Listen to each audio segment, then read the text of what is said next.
what kind of lessons did you learn? Maybe we'll start with your dad. That works for me.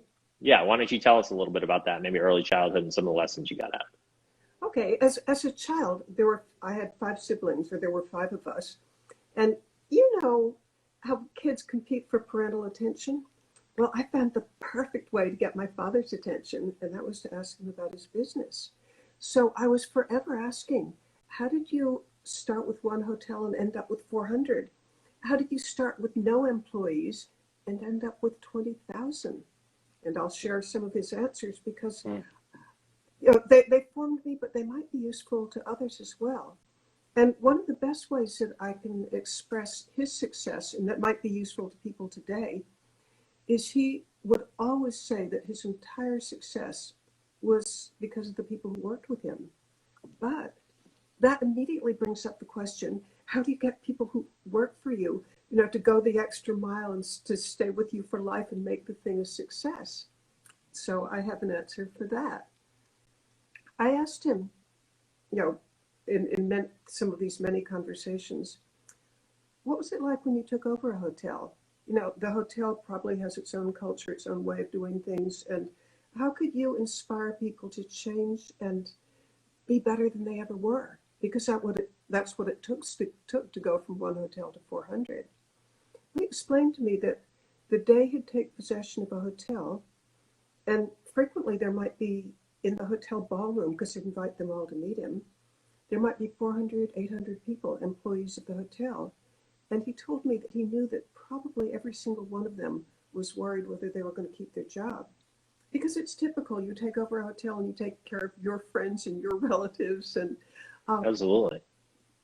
all right, so he said that he knew they weren't going to listen to him until he said the first words out of his mouth, I want every one of you to stay. Everyone keeps your job.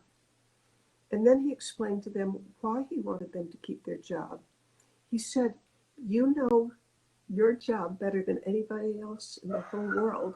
And my job is to give you the resources to show the world just how good you are.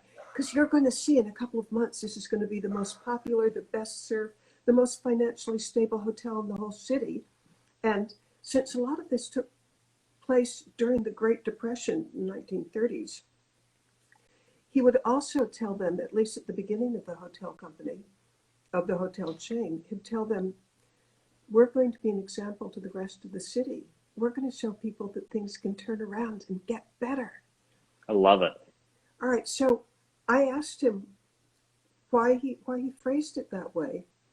And he said that a leader's job is to give people a better vision of themselves.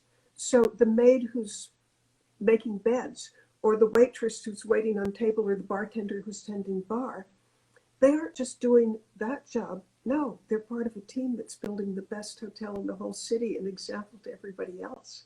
And his phrase was always, inspire, don't require. I love that. So, I mean, it's basically exactly what I'm now trying to do. And now people, to me, that's a mini version of, like, look at the hotel as the world and the people working there as the people that live in the world. And as your dad smartly got early on, it's like you help them become the best version of themselves, and then you help this thing that they're part of become the best version of itself, which is my exact motto, right? Actually, that I do it on a bigger scale with the world. Well, when I read your website, I just dove into it. I kept thinking, yeah, the overlap is in its own way on a different scale. Perfect. And my own mission in life, and I'm not saying I achieve it, but it's aspirational.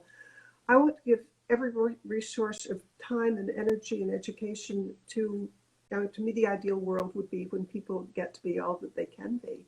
And I want to add a PS that I didn't mention to the story that I just told you about when Father was first meeting his new employees. Mm-hmm. He told me that during the Great Depression, every hotel that he bought was usually one that was going bankrupt. I mean, that's why it was for sale. Right. He told me that, of course, a hotel that's going bankrupt, it needs a lot of refurbishing. The carpets are stained and the curtains are probably frayed, and you have to invest money into making it look kind of attractive and fresh and that the traveling public would want to come to.